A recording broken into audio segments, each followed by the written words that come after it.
오늘 이제 로마서 9장으로 왔습니다. 9장. 이제 로마서 정확히 절반을 지나갔는데, 로마서 9장, 오늘 이 말씀 9장 1절부터 5절에 있는 말씀을 통하여서 말씀의 제목을 이스라엘을 향한 바울의 진심, 이렇게 말씀의 제목을 잡았어요. 누구를 향한 바울의 진심이라고요? 이스라엘을 향한 바울의 진심. 바울의 진심. 그래서 본문의 말씀 5절밖에 안 되는 짧은 말씀인데, 대체로 다른 나라 가면 우리가 두 개로 좀 나눠서 살펴볼 수 있을 것 같아요. 3절까지는 바울의 큰 근심과 그치지 않는 고통이 있었다라고 바울이 고백을 하고 있어요. 그 고통이 무엇일까?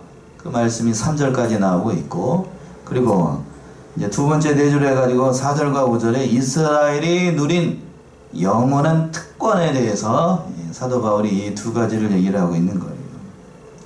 오늘 말씀 참 바울의 그 사도 바울의 진심, 그 마음의 중심을 우리가 알 수 있는 참 은혜로운 말씀 가운데 한 구절인데, 그 첫 번째 대조로 와서 바울에게 큰 근심과 그치지 않는 고통이 있었다라고 말씀하고 있어요. 1절과 2절에서 그렇게 얘기하고 있죠. 1절 2절 먼저 한번 읽어보시겠어요? 내가 그리스도 안에서 참말을 하고 거짓말을 아니하노라. 내게 큰 근심이 있는 것과 마음에 그치지 않는 고통이 있는 것을 내 양심이 성령 안에서 나로 더불어 증거하노니. 예.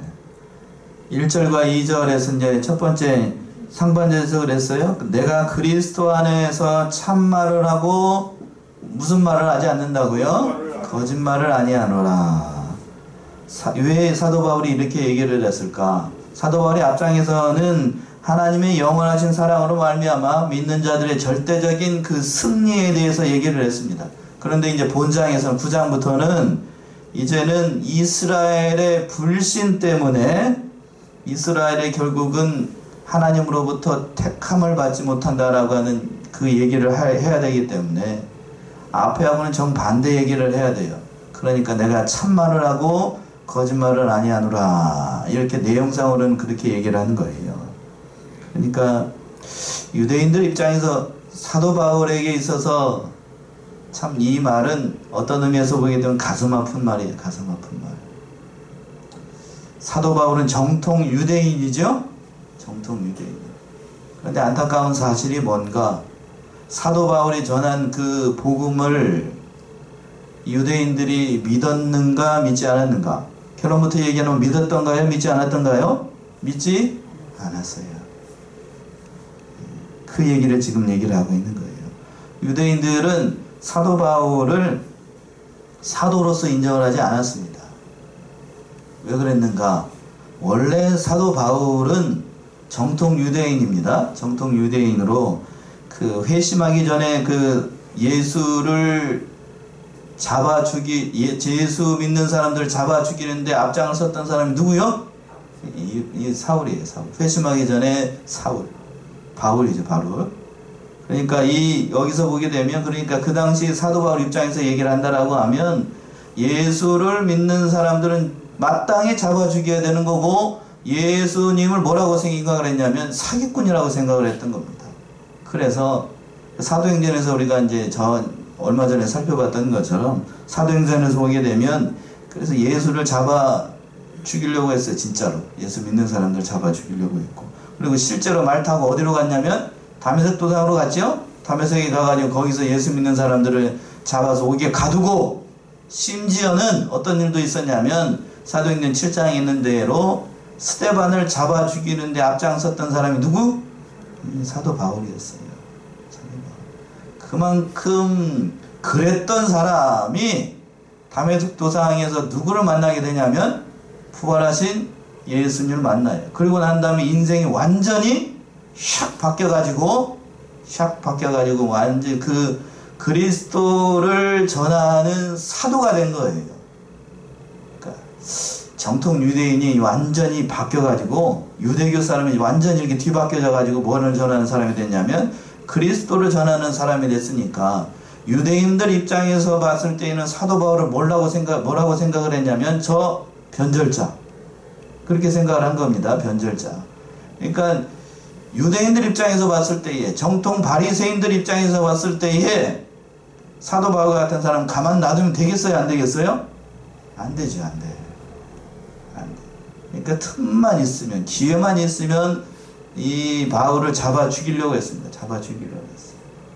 사도로 인정하지 않은 것도 뿐만 아니라 그가 전하는, 그러니까 자기들이 인정하지 않는 바울이 예수는 그리스도라고 전하니까 이걸 믿겠어요? 안 믿겠어요? 안 믿죠. 안 믿는다. 믿으면 이상한 거지. 믿으면 이상한 거예요.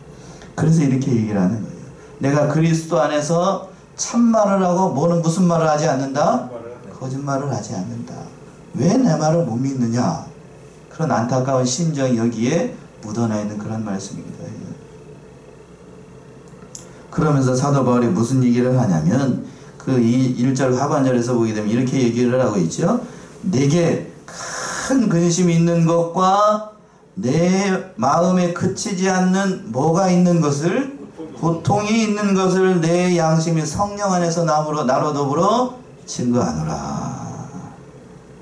사도 바울에게 있어서 이 우리말 성경 1절과 2절이 합혀져 있어가지고 1절, 2절이 구분하기가 좀 어렵지만 영어 성경을 보게 되면 이게 1절과 2절이 구분되어 있습니다. 그래서 킹제임스 성경에 보게 되면 사도 바울이 얘기하고 있는 내게 큰 근심과 마음에 그치지 않는 고통은 뭔가 하게 되면 그 다음 절에 있는 내용이에요. 3절에 있는 내용. 3절 한번 읽어보시겠어요? 먼저 한번 살짝 봅시다. 3절. 나의 형제 곧 골육의 친척을 위하여 내 자신이 저주를 받아 그리스도에게서 끊어질지라도 원하는 바로라. 예. 그게 뭔가 하면 사도 바울에게서도 마음에 큰 근심과 그 마음에 그치지 않는 고통이 뭔가 하면 나의 형제 이스라엘이 누구를 믿지 않는 것? 예수를 믿지 않는 그 고통이에요. 그 고통. 여러분들은 요즘 요 근래에 어떤 근심이 쌓여 있나요? 보통 사람들은 다 이 세상 살아갈 동안에 근심이 다 있어요. 다 근심이 있다고요. 근심 걱정이 없는 사람이 있다라고 하면 저는 목사님 오늘 하루가 아니라 지난 모든 생을 돌아볼 때 근심 걱정 없이 지금까지 믿음 생활 잘했습니다. 그렇게 얘기할 사람 있어요? 없어요. 없다고요. 솔직히 해야 됩니다. 솔직히. 어떤 근심이 고통이고 어떤 근심이 있는가? 자녀들이 잘 되지 않을까 하는 그런 걱정, 또 혹시라도 큰 병에 걸리지 않을까 하는 걱정, 또 사업의 문제, 가정의 문제, 여러 가지 문제, 직장의 문제, 또 앞에 모든 문제들, 이 모든 것들 때문에 근심하는 것들이 많지요. 그런데 사도 바울을 보게 되면 그런 세상적인 그런 고통이 아니라, 그런 염려함이나 그러한 고통이 아니라 무슨 고통이냐면 3절에서 우리가 읽었던 것처럼 나의 형제 곧 고륙의 친척이 예수를 믿지 않는 고통이에요. 않는 고통. 그만큼 이것이 가장 크고 가장 중요한 일이기 때문에 사도 바울이 이렇게 얘기를 하고 있는 거예요. 나는 예수를 믿어서 구원을 받고 하나님의 영광에 참여하는 자가 되었는데, 또 특별히 부활하신 예수님 직접 만나가지고 사도로 부르심을 받았어요. 그렇죠? 사도로 부르심을 받아가지고 그 모든 험지를 돌아다니면서 이 모든 복음의 말씀을 전하고 있는데, 그러나 내가 사랑하고 내가 아끼고 내가 가장 사랑하는 나의 가족 그리고 나의 민족, 이 사람들이 예수를 믿지 않는 것을 봤을 때에 너무나도 가슴이 아팠던 거예요. 그래서 사도 바울이 얘기합니다. 그 다음 절에, 그 다음에 있는 것처럼 내 자신이 뭐를 받아? 저주를 받아서 그리스도에게서 끊어질지라도 원하는 바라. 차라리 내가 그리스도에게서 끊어질지라도 이들이 구원을 받는다라고 하면 내가 차라리 그리스도에게서 끊어지기를 원한다. 사도 바울의 근심이 이거였던 거예요. 이것이 아마 사도 바울의 진심이었습니다. 진심. 그냥 허언으로 하는 말이 아니라. 그렇다라고 하면 여러분들에게도 이런 간절함이 있는가? 사도 바울이 이와 같은 간절함으로 그 모든 사람들을 위해서 기도했던 거예요. 제가 잠시 얘기했던 것처럼 여러분 옆에 있는 사람, 그 사람이 예수를 믿지 않는 것 때문에 이렇게 마음에 고통이 있고 큰 근심이 있는가? 그런가요? 네. 그런 것쯤이 있어야 돼요. 그 사람이 남편이 될 수도 있고, 그 사람이 아내가 될 수 있고 그 사람이 누가 될 수도 있고 자식이 될 수도 있어요. 그래야 돼요. 그래야 돼요. 진실로 그런 사람이 되어야 이 그리스도를 알지 못하고 죽어가는 그 영혼들이 얼마나 불쌍한가를 우리가 알 수 있는 거예요. 그런 마음, 이 사도 바울의 마음을 성경에서 보게 되면 조금이라도 이해할 수 있는 대목이에요. 출애굽기에 나오는 모세의 심정이에요. 모세의 심정.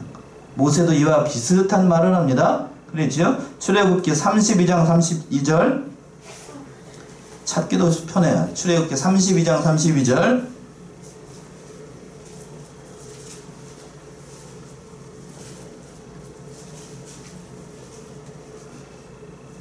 32장 32절 출애굽기. 그러나 합의하시면 이제 그들의 죄를 사하시옵소서. 그렇지 않사오면 원컨대 죄 기록하신 책에서 내 이름을 지워버려 주옵소서. 예, 이게 모세의 고백이에요. 모세의 고백. 이게 무슨 내용일까? 모세가 시내산에 올라갔습니다. 뭘 받기 위해서 올라갔죠? 십계명을 받기 위해서 그 시내산으로 올라갔습니다. 시내산으로 올라가 40일 동안 거기에 시내산에 있는 동안에 그 시내산 밑에 있었던 이스라엘 백성들이 금송아지를 만들어 놓고 그것이 우리를 인도해낸 뭐라고요? 하나님이라고 그것에서 막 뛰놀고 그냥 난리가 났어요. 난리가 났어. 그러고 난 다음에 그러고 있을 동안 하나님께서 모세에게 하면 십계명의 돌판을 주고 난 다음에 너희 백성들이 부패했으니까 너를 통해서 내가 한 민족을 이루겠다 라고 했습니다. 그랬더니 모세가 뭐라고 그랬냐면 저들을 용서해 주세요 라고 하면서 기도하면서 내려왔습니다. 내려와서 보니까 볼만했어요. 가관이었어. 진짜로 그냥 금송아지 만들어 놓고 거기에다가 절해 놓고 막 서로 그냥 음란방탕하고 난리가 난 거예요. 난리가 났어. 그러니까 이렇게 두 개의 양손에다가 돌판을 두 개씩 들고 내려왔다가 이 돌판을 갖다가 어디다 던져버려요? 골짜기에다가 던져버려요. 깨트려 버립니다. 너희는 이 언약의 말씀을 받을 자격이 없다고 하는 거예요. 그러면서 다시 올라와 가지고 했던 고백이 이 고백이에요. 이 기도 32절 올라가지고 이들의 죄를 용서해 주십시오. 그렇지 아니하시려거든 그 생명책에서 내 이름을 지어달라. 이렇게 얘기했던 거예요. 이렇게 얘기했다. 참으로 모세가 이 모세의 심정이 3절에 있는 누구의 심정이요? 사도 바울의 심정이었어요. 사도 바울의 심정. 진짜로 그렇게 할 수 있다라고 하면 그렇게 할 사람들이었어요. 그렇게 할 수 있나. 참 사도 바울의 이 뜨거운 가슴, 또 출애굽기에 나오는 모세의 이스라엘 백성들을 사랑하는 뜨거운 가슴을 우리가 다시 한번 생각해 볼 수가 있어요. 오늘 날씨가 굉장히 추워요. 그렇죠? 그렇잖아요. 그런데 오늘 이 말씀 속에서 우리가 춥다라고 덜덜덜 떨 일이 아니고 우리 자신을 돌아보면서 참으로 우리 이런 뜨거운 가슴이 없는 걸 참 불쌍히 여겨야 됩니다. 과연 여러분들은 내 옆에 있는 아내, 내 옆에 있는 사랑하는 남편, 그 사람이 예수를 모르고 죽어가는 것을 봤을 때 이런 심정인가? 그런 심정으로 전도해야 됩니다. 전도해야 돼요. 그렇겠지요? 예. 참으로 우리에게 이런 심정이 있어야 돼요. 오늘 말씀을 제가 묵상을 하면서 저 자신을 돌아봐요. 저 자신을. 참으로 하나님의 마음으로 우리 사랑하는 그 가족들을 돌봐야 됩니다. 그래서 하나님께서 주신 최고의 사역자가 있다라고 하면 그것은 어디인가? 가정이에요. 가정. 여러분들이 믿지 않는 남편이 있나요? 집에 가게 되면 애처럼 굴기만 하고 그냥 주님을 섬기는 게 아니고 하나님을 섬기는 게 아니고 다른 주님을 막 섬기고 있고 그냥 그런 철없는 남편이고 또 그런 철없는 아내이고 철없는 자식이라 할지라도 우리는 그 영혼을 불쌍히 여기고 어떻게 하든지 주를 예수님을 영접할 수 있도록 우리가 최선을 다해야 돼요. 최선을 다해야 돼요. 그 사람들을 하나님께로 인도하지 못하면서 다른 곳에 가서 험한 곳에 가서 전도를 한다. 세계 복음화를 위해서 일을 한다. 그거는 거짓말이에요. 맞나요? 거짓말이라고. 거짓말. 참으로 이거를 우리가 바로 깨닫고 이 사도 바울의 심정이 우리의 심정이 되어야 돼요. 저는 오늘 이 말씀을 통해서 우리가 좀 도전을 받았으면 좋겠어요. 그렇다라고 하면 우리가 또 한 가지 여기서 이제 두 가지 정도가 생각해 볼 수 있는데, 그렇다라고 하면 내가 이렇게 간절한 심령으로 타는 듯한 그러한 심정으로 간절함으로 기도하면 그들이 내 마음을 알아주는가? 알아줄까요? 정답이에요. 모릅니다. 절대로 그거 몰라요. 모른다고요. 그래도 우리는 그걸 해야 될까요? 안 해야 될까요? 해야 돼요. 그게 먼저 믿는 자의 사명이라고 하는 거예요. 눈물 많이 흘려야 됩니다. 진짜로 눈물 많이 흘려야 돼요. 죽어가는 마지막 그 순간까지 그걸 모를 수도 있어요. 그러나 우리는 그걸 해야 돼요. 그게 믿는 자의 사명이라고 하는 거예요. 그러나 하나님께서 그 마음의 문을 열어주시면 언젠가는 그 마음을 감동을 받아서 예수를 영접하게 됩니다. 아멘이신가요? 그걸 바라봐야 돼. 그걸 봐야 돼. 그리고 또 나를 오해하고 미워하는 자들이 끝까지 나에게 사랑을 베푸지 않을 수도 있어요. 그렇지요? 그렇다 할지라도 우리는 여전히 그들을 사랑해야 됩니다. 거기서 예수님께서 사도 바울을 사랑하신 거고 저와 여러분들을 사랑해서 이 자리에 세우신 이유라고 하는 거예요. 그러니까 변하지 않아야 됩니다. 변하지 않아야 돼. 그 사람들은 변하잖아요. 우리 전도사님이 얘기했던 것처럼 내가 그렇게 눈물 흘려서 기도를 해도 그 사람은 변하지 않을 수 있어요. 그러나 변하는 게 한 가지 있죠. 누가 변할까요? 그 사람은 안 변해. 그대로 있습니다. 변하지 않아요. 그러나 누가 변하는가? 내가 변해. 내가. 맞나요? 그 사람을 바라보는 내가 변합니다. 더 많이 사랑해야 되겠다. 더 많이 아껴줘야 되겠다. 더 많이 희생해야 되겠다.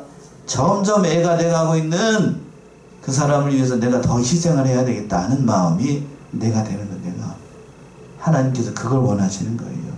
사도 바울일 수밖에 없었던 이유는 오늘 9장 1절 2절 여기 5절에 있는 이 말씀 속에서 사도 바울이 대사도였던 이유가 여기 다 등장을 하고 있는 거예요.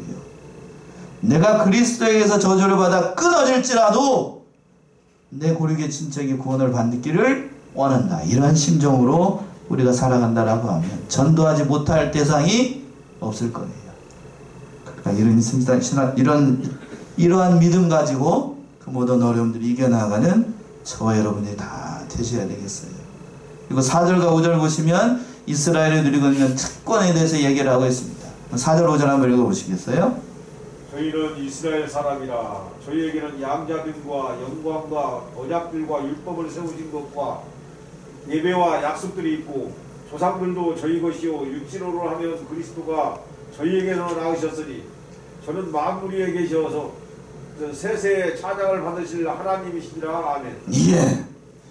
4절과 5절은 사도 바울이 고륙의 친척 즉 이스라엘을 위해서 근심하고 고통하는 이유가 뭔지를 보여주는 겁니다.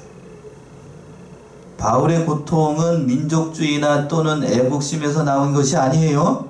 그런 거 그렇게 얘기를 하면 그건 편협한 시각이에요. 그건 사도 바울의 진심을 제대로 모르는 거라고요. 왜 이렇게 얘기를 하고 있는가? 제가 다시 한번 읽어볼게요. 저희는 이스라엘 사람이라 저희에게는 양자됨과 영광과 언약들과 세우신 것과 예배와 약속들이 있고 조상들도 저희 것이요 육신으로 하면 그리스도가 저희에게서 나셨으니. 여기서 보게 되면은 참으로 이스라엘 민족이 받은 영광이 많지요? 은혜가 많다고요. 얼마나 많은 은혜를 받았어. 세상에 이런 복을 받은 민족이 이 유례가 없어요. 유례가 없다고요. 사도 바울이 얘기하고 있는 건 그런 거예요. 이 많은 은혜를 받았어요. 결정적으로 얘기하면 그리스도도 누구를 통해서 났냐면 그 민족을 통해서 났지요? 결정적인 은혜를 받았어요. 그런데 사도 바울이 가장 안타까워하는 대목이 뭔가 하면 그들에게 없는 것이 한 가지가 있어요. 그 말씀이 뭔가 하면 5절 하반절에 있는 거예요. 5절 하반절에. 저는 만물 위에 계셔서 세세의 찬양을 받으실 누구시라? 하나님이시라. 즉 유대인들 입장에서 봤을 때에 예수 그리스도는 하나님일 수 있어요? 없어요? 없어요. 그게 없었던 거예요. 그게 없었던 거. 다 있어요. 다 있는데 예수님을 누구로 인정을 하지 않는가? 하나님으로 인정하지 않는 그러한 믿음이 그들에게 없었던 거예요. 지금 사도 바울이 안타까운 대목이 그 대목이라고요. 그 대목. 그 대목이에요. 우리 사랑하는 성안의 성도들, 이 결정적인 거예요. 결정적인 거. 다른 거 다 가지고 있어도 4절과 5절 보세요. 다 있어도, 세상에 온갖 것이 다 있어도 예수님을 하나님으로 인정하지 않는 믿음이 없다라고 하면 그건 있는 것이 아니에요. 그 앞에 있는 모든 것들이 다 아무것도 아닌 거예요. 여러분들은 어떤 걸 원하시나요? 세상에 많은 것, 부귀영화 많은 것, 그거 많은 것, 쌓을 것이 없도록 쌓는 걸 원하셔요? 아니면 예수 한 사람, 그 사람을 원하시나요? 어떤 게 원해요? 이렇게 얘기를 하니까 언뜻 선택하기가 좀 어려운가요? 지금 그 얘기를 지금 사도 바울이 얘기를 하고 있는 거예요. 그 얘기. 다 있었다. 이스라엘 민족에게는 하나님의 약속하신 모든 은혜가 다 있었다. 다 있었는데 그들은 껍데기에 불과한 그것만 붙잡고 실제로 오신 예수 그리스도다 하나님으로 인정하지 않는다. 이게 무슨 일이냐는 거야. 이게 무슨 일이냐. 사도 바울이 그 얘기를 하고 있는 거예요. 그 얘기를.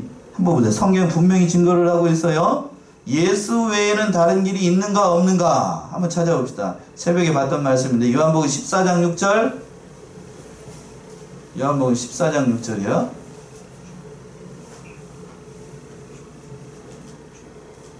예수께서 가라사대 내가 곧 길이요 진리요 생명이니 나로 말미암지 않고는 아버지께로 올 자가 없느니라. 예, 정확하게 하는 예수님께서 말씀하시죠. 예수께서 가라사대 내가 곧 길이요, 두 번째 진리요 생명이니 나로 말미암지 않고는 누구에게로 올 자가 없다고요?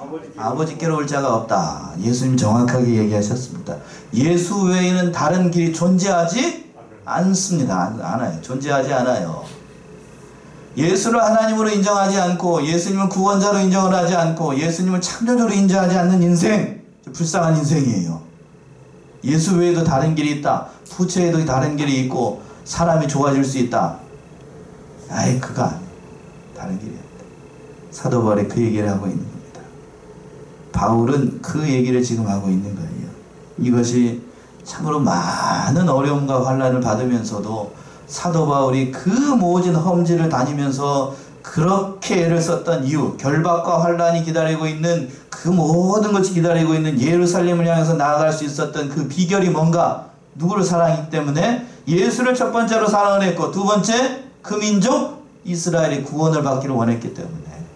가면 죽어요. 가면 죽는다고. 예루살렘 올라가면 가면 죽어요. 죽는 줄 뻔히 알면서 그 길을 갑니다. 사랑하기 때문에 그래요. 사랑하기 때문에. 사랑하기 때문에. 우리가 사랑하면 맞아도 아프지 않아요? 맞나요? 예. 아파도 참아요. 아파도 참는다고.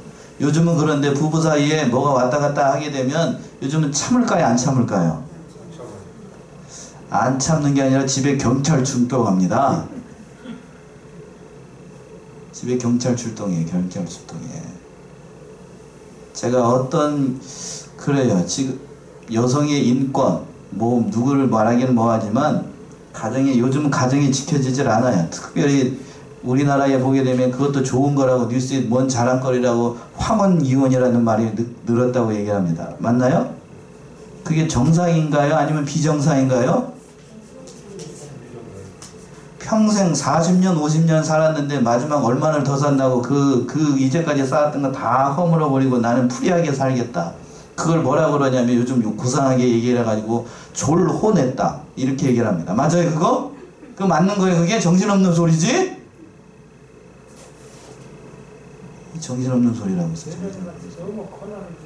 이게 정신없는 소리라고. 그래서 예전에는 그래도 이렇게 얘기해서 죄송해요. 이렇게 표현해서 죄송해요.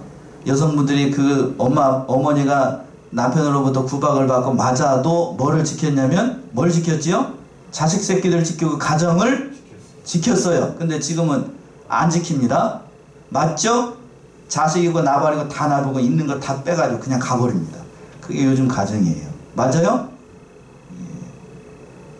예. 어느 것이 낫느냐? 어느 것이 낫느냐? 하나님 앞에 쓸 때를 보자고. 하나님 앞에 쓸 때. 너 뭐하다 왔냐 그러면 이 남편이 한 대 때려가지고 가정이고 나 자식 새끼고 뭐고 다 때려치고 내 마음대로 살다가 왔습니다.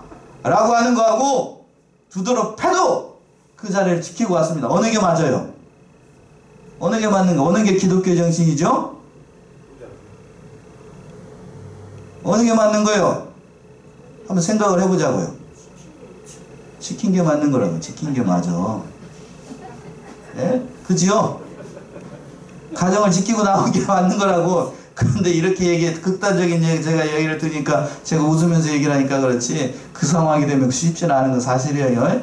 요즘은 여자가 맞는 게 아니고 되려 남자가 많이 맞는다고 해요. 돈 못 벌어온다 그러면서 너는 무슨 능력이 없어서 그 이제 50이 돼도 않는 나이에 명퇴를 당해가지고 집에만 있느냐라는 거에 구박덩어리가 된답니다. 그래서 이사 갈 때에 제일 먼저 버리는 대상이 이사 짐이 아니고 뭘 버려요? 남편을 버린대요. 남편을 버린답니다. 참 웃기지 않은 세상에 뭔 얘기를 하다 여기까지 왔노. 예. 결박과 환란이 기다리고 있는 그 예루살렘 상에서 사도 바울이 올라갔던 것처럼 믿지 않는 남편, 믿지 않는 아내, 믿음 없는 자식들 구원하기 위해서 우리가 결사에 각오해야 돼. 결사에 각오. 그렇지요? 그게 사도 바울의 심정이었어요. 이러한 심정으로 가정을 세워나가고 모든 것들을 다 세워나가고 그 모든 것을 통하여서 이 모든 일을 이루어나가시는 저와 여러분들이 다 되셔야 되겠습니다. 예. 프린터 보겠습니다. 프린터 여기까지 하고 프린터 보면 이 사도 바울의 심정을 다시 한번 잘 알 수가 있어요. 제27과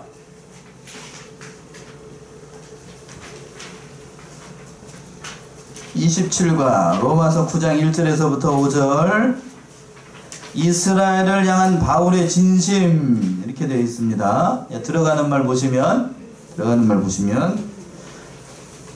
사도 바울은 이방 사람에게 복음을 전해야 할 특별한 소명을 받은 사도였다. 그랬죠? 그래서 그는 이방인에게 복음을 전하기 위해서 열심히 수고했다. 하지만 그의 가슴속에서 떠나지 않는 사람들이 있었다. 바로 자기 동족인 이스라엘 백성이었다. 바울은 그들이 구원받을 수 있다면 그리스도에게서 끊어질지라도 원한다라고 말한다. 이 시간 우리는 바울의 고뇌 어린 고백을 앞에 놓고 우리 자신을 반성해야겠다. 이 거룩한 양심의 고통을 갖고 있는지 스스로에게 물어봐야겠다. 스스로 물어보셔요. 말씀 큐티 1번 바울은 그리스도 안에서 참말을 하고 무슨 말을 하지 않는다고 했어요? 거짓말을 하지 않는다 라고 했죠. 자 2번 바울에게는 자신의 마음에 두 가지 불편하고 어려운 일이 있었다. 그것은 무엇인가? 1번은 첫 번째 내게는 큰 뭐가 있다고요? 근심이 있는 것. 두 번째 그치지 않는 뭐가 있다고요? 고통이 있었어요. 그게 뭔가? 3번 그들을 위하여 내 자신의 저주를 받아 누구에게서 끊어질지라도 원한다고 말했어요? 그리스도에게서 끊어질지라도 원한다. 4번 그들은 구체적으로 어느 사람들을 가리키는가? 이스라엘.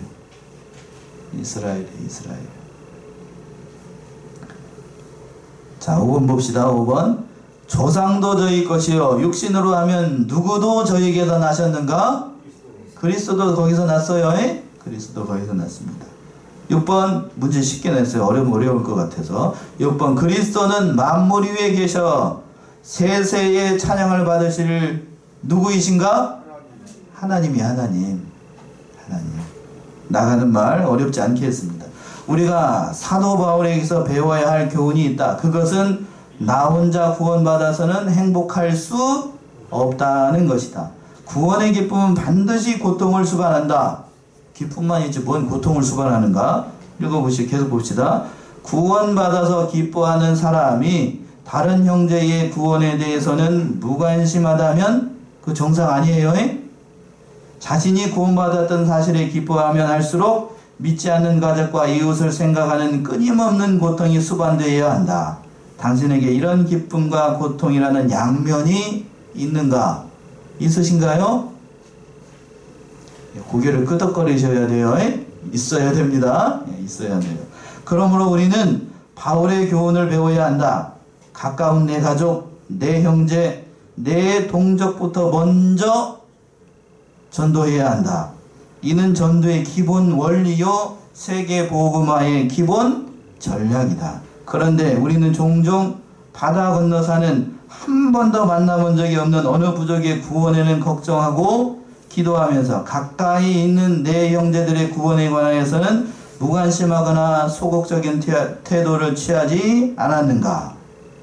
그런가요? 선교한다라고 하면 선교원금 잘 내면서 정작 남편이 용돈 10,000원 올려줘. 그런데 거기에는 무색한 인간들. 그렇게 하면 안 돼요. 그렇게 하면 안 된다고. 물론 그 10,000원을 인상해주면 다른 주님을 또 섬기게 되겠지만 그래도 남편 잘 섬기는. 제가 남자니까 남자 편만 드네요. 조금 이따 저녁을 먹어야 되는데 저녁을 먹을 자신이 없네. 아무튼 그렇게 해야 된다고요. 그게 선교하는 길이에요. 마지막으로 바울의 고백을 다시 보라. 뭐라고 되어 있나요? 나의 형제. 곧 다 같이 읽어봅시다.